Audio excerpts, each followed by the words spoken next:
Hello mga kalingap, magandang gabi po sa inyong lahat. So ngayon po, welcome po kayo sa aking YouTube channel. At ayan, maraming salamat po sa lahat ng sumusuporta sa aking YouTube channel. At ayan, bihira tayo makapag-upload dahil nga sa syempre may mga pinagdadaanan tayo. At ayun po, sa mga tumulong po para sa aking lola, ay maraming salamat pa mula po sa aming pamilya. Ay nagpapasalamat po kami sa tinulong nyo po, Sir Manding, Ninang Pau, Ninang Marieta, at Kaprom dito Pinsero. Sobrang thank you sa pinabot yung pagmamahal para sa lola ko. At si lola ko po ay sumakabilang buhay na po. Tinatanaw po namin na malaking na utang na loob yung mga bagay po na binigay nyo po para sa amin. So sa ngayon po ay ito muna po ang aking vlog. At ayun, sa mga nakalipas na araw ay napuntahan po din natin si Rachel, mga kalingap. Si Rachel po ay isa po sa na-scout ko. At ayun, without vlog. At nasabi din niya sa akin hindi pa siya ready sa mga ganung usapan. Pero ayan, sabi ko, pag okay ka na, pag pwede ka nang i-vlog, sabihan mo lang ako at pupuntahan kita para i-vlog ka. At ayun, okay naman po kami nila Rachel, nila Tatay Rizan, nagkakasama kami. At sobrang nawalan din ako din sa bata kay Rachel, at talagang grabe talaga po yung pinagdadaanan niya.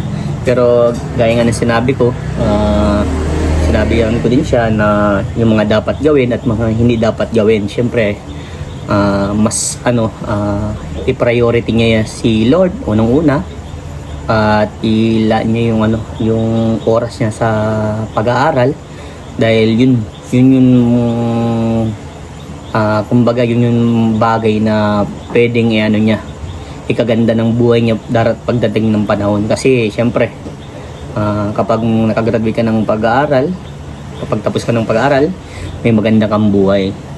Pero kailangan mo din magkaroon ng sipag at tiyaga. Dahil kung hindi ka na magkakaroon ng sipag at tiyaga sa iyong buhay, wala rin mararating. Kaya yun, pag-puusan lang niya. Yun ang sinabi ko sa kanya. At meron akong sinabi doon na isang na kasi nasabi niya sa akin na papabayaan niya minsan magkain. Sabi ko, sige, payag ka ba na magkakasakit ka, papayat ka? Tapos ganun ang sasabihin ng iba, lalo ng mga basher, mga ng sa iyo, grabe. So sabi ko sa kanya na mas isipin niya yung bagay na hindi siya maapektuhan. Siyempre kailangan mo, lahat naman ng tao, di ba, nagkakaroon ng problema. Pero ayan, sabi ko sa kanya, ganyan talaga ang buhay. Kung may aalis, may darating na mas better pa. Pero sabi ko sa kanya, ikaw makakapag-desisyon yan, hindi rin kami. Makinig ka lang sa amin, makinig ka sa mga sinasabi namin, pero ikaw pa rin yung magdidesisyon kung ano yung gusto mo sa buhay. Di ba po? Tama tayo. So ayun, yun yung mga kalipas na araw, yun yung mga pinag-usapan lang namin. Yun nga, namayat nga si Rachel. Pero nakikita ko naman doon sa bata na talagang lalaban siya para sa pamilya niya.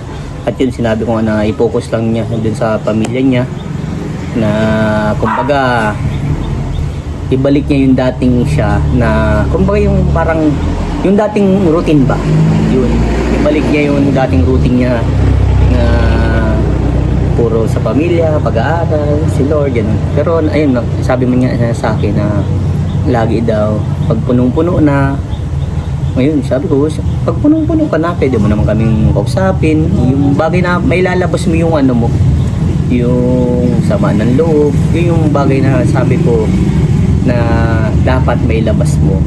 Kasi huwag mong kim-kim yan, dahil pag kinimkim mo yan yung bagay na gugulo sa isip mo. Siyempre as a kuya, di ba? So ayan, ano pa bang mga nangyari sa mga nakalipas na araw? Kasi almost 3 days akong walang upload, dahil nga siyempre nag-aasikaso tayo sa lola ko, at nagbabaka sakali na may mga tumulong ba. Pero ayun, At meron man mga nagpaabot ng biyaya at nagpapasalamat kami doon. So ayan, tuloy-tuloy po ang masipag na scouter. At gagawin ko pa rin makapag-charity.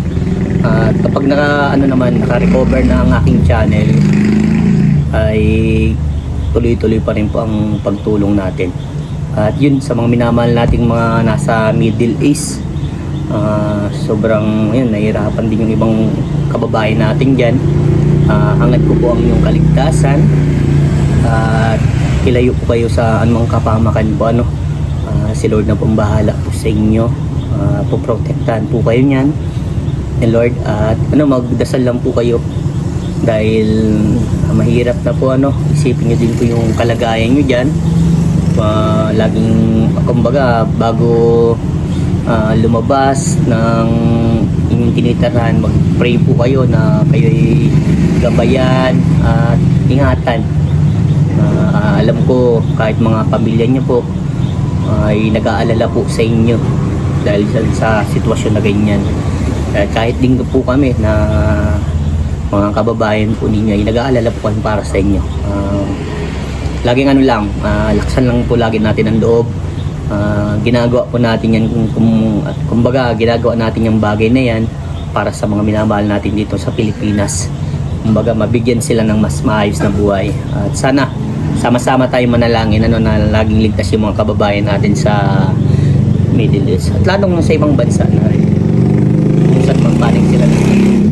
At yun, sa mga minamahal kong viewers, ito pa, kaya hindi ko po pala mabalag yung mga dating mga tinutulungan natin dahil nga po sila po ay kumbaga may mga sponsor na po sila na contact, kumbaga magkakontakan na po na ayun, doon na po nagpapadala na po ng mga pang-allowance. So wala na pa tayong magagawa doon.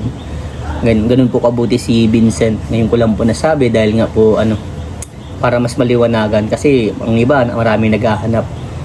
So ayan, pero sa akin po, para sa akin, papasalamat ako kasi kumbaga malaking bagay yun, malaking tulong yun para sa kanila. Kumbaga dahil kay Vincent may ganun tumutulong. At sa mga tinulungan ko, sana mag-aral po kayo mabuti.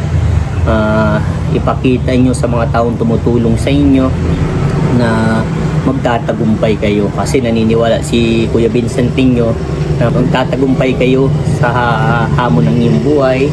Yan, normal lang sa pag-aaral na maraming struggle. Pero kaya nyo yan. Maniwala lang kayo, basta maniwala kayo sa sarili nyo at malagi kayo magdasal. So, ayun, yan sila Lindsay, si Alexa, yung magkapatid po na tinutulungan natin ay tumutulong na din po doon at si Jasmine may tumutulong na rin po doon na kaya hindi po natin ma-vlog. Pero kung gusto niyo po ma-vlog sila, kakamustahin lang po natin, pwede po. Kung gusto niyo po babalikan po natin sila para kamustahin po lahat ng mga binablog natin, kamustahan lang. At yun, si Anika may tumutulong na din, si Ella meron na din, sila Pauline at Jomilin may tumutulong na rin. So si Jeremy po pala, yan isa din marami din kasi naghahanap dun sa lalaking tinulungan natin. Si Jeremy po kasi kaya hindi na po natin siya nabablog dahil nga po sa hindi na din po siya sa akin bumalik. At medyo ang batang yun nalilito po sa kanyang isipan. Para sa akin hindi po siya maayos magdesisyon. Mas maganda ka sana yung may isang desisyon pa. Kaya yun, hindi ko na din alam po kung nasaan lugar na si Jeremy, pero alam ko sa lahat ng mga pinayo ko sa kanya, ginagawa niya pa rin yung best niya para sa pamilya niya. So ayan po sana maliwanagan ng lahat. At ngayon ko lang po ito nailabas, itong mga ganitong mga saloobin ko. Kasi alam niyo naman, hindi na ako masyadong nagbablog kapag may mga ganong bagay kasi syempre ayaw kung maapektuhan yung mga tinutulungan ko. Pero at least kahit pa paano ito po para mas malinawan lang. Wala naman pa akong doon. Basta sa akin masaya pa ako dahil natutulungan sila. At sila TJ naman po sila Tatay Dante, kung matatandaan po ninyo hindi na po talaga sila nagpa-vlog sa akin.